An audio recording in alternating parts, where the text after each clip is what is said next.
नमस्कार, स्वागत है आपका Bombay broadcasting corporation BBC Hindi news में। मैं हूं मानसी। आज की ताजा खबर, चलिए देखते हैं क्या है खास देश और दुनिया से।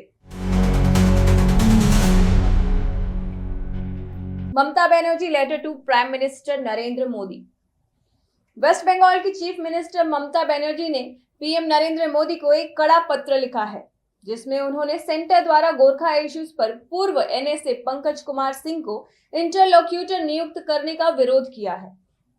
ममता जी का कहना है कि यह फैसला स्टेट गवर्नमेंट के विश्वास बिना किया गया है और इसे उन्होंने अनकॉन्स्टिट्यूशनल करार दिया है।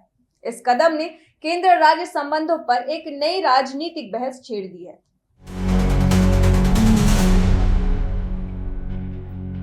एनडीए गवर्नमेंट फॉर्मेशन इन बिहार।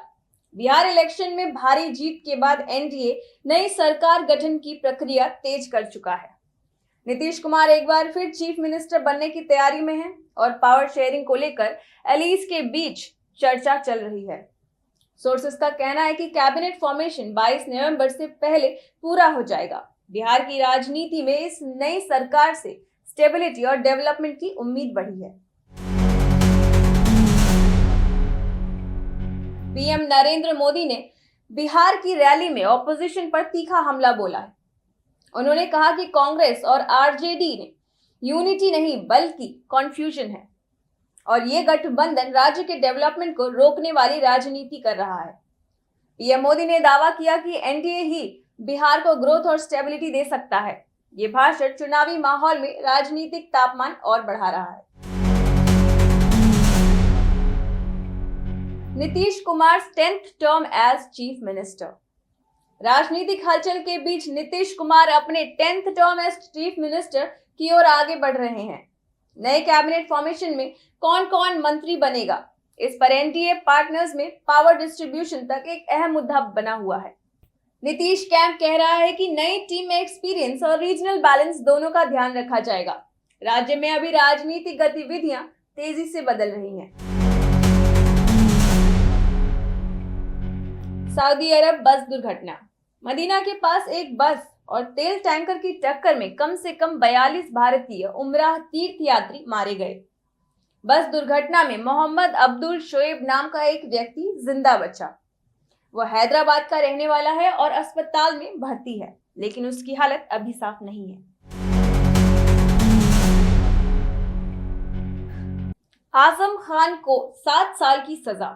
उत्तर प्रदेश की राजनीति में बड़ा झटका लगा है, क्योंकि समाजवादी पार्टी के सीनियर नेता आजम खान और उनके बेटे अब्दुल्ला आजम को पैन कार्ड फॉर्जरी केस में 7 साल की सजा सुनाई गई है।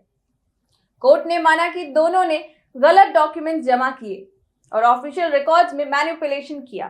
फैसला आने के तुरंत बाद दोनों को कस्टडी में ले लिया गया। ये मामला यूपी की राजनीति में नई बहस खड़ा कर रही है। इकोनॉमिक सेक्टर में आज की बड़ी खबर यह है कि इंडिया यूएस ट्रेड डील का फर्स्ट फेज लगभग फाइनल माना जा रहा है। सोर्सेस का कहना है कि दोनों देशों के बीच टैरिफ कट्स और मार्केट एक्सेस पर सेंसेस बनने की संभावना है। एक्सपर्ट्स का मानना है कि इस डील से इंडियन इकोनॉमी को बूस्ट मिलेगा और एक्सपोर्ट सेक्टर को बड़ी राहत मिलेगी। आने वाले हफ्तों में इस पर बड़ा ऑफिशियल अनाउंसमेंट हो सकता है। जोजरी रिवर पॉल्यूशन पर एससी की फटकार। सुप्रीम कोर्ट ने राजस्थान गवर्नमेंट को जोजरी रिवर के बढ़ते प्रदूषण पर कड़ी फटकार लगाई है। कोर्ट ने कहा कि इंडस्ट्रियल वेस्ट और सीवर डिस्चार्ज को नियंत्रित न कर पाना स्टेट की बड़ी असफलता है। ये नदी लाखों लोगों की हेल्थ और डेली लाइफ को प्रभावित कर रही है। सुप्रीम कोर्ट ने साफ निर्देश दिए कि इमीडिएट एक्शन प्लान तैयार कर नदी को रीस्टोर किया जाए, वरना कड़ी कार्रवाई होगी। दिल्ली एयर पॉल्यूशन पर सुप्रीम कोर्ट की टिप्पणी। दिल्ली में बढ़ते एयर पॉल्यूशन को लेकर सुप्रीम कोर्ट ने चिंता जताई है। कोर्ट ने कहा कि कंस्ट्रक्शन बैन जैसे टेम्पररी मेजर्स लंबे समय तक सॉल्यूशन नहीं दे सकते। इसके बजाय गवर्नमेंट को लॉन्ग टर्म पॉलिसीज और साइंटिफिक मेजर्स अपनाने होंगे ताकि एक्यूआई में स्थायी सुधार हो सके। कोर्ट ने एजेंसीज को कोऑर्डिनेशन बढ़ाने और पॉल्यूशन सोर्सेज पर डायरेक्ट एक्शन लेने को कहा है। कॉर्बेट टाइगर रिजर्व पर सुप्रीम कोर्ट का आदेश।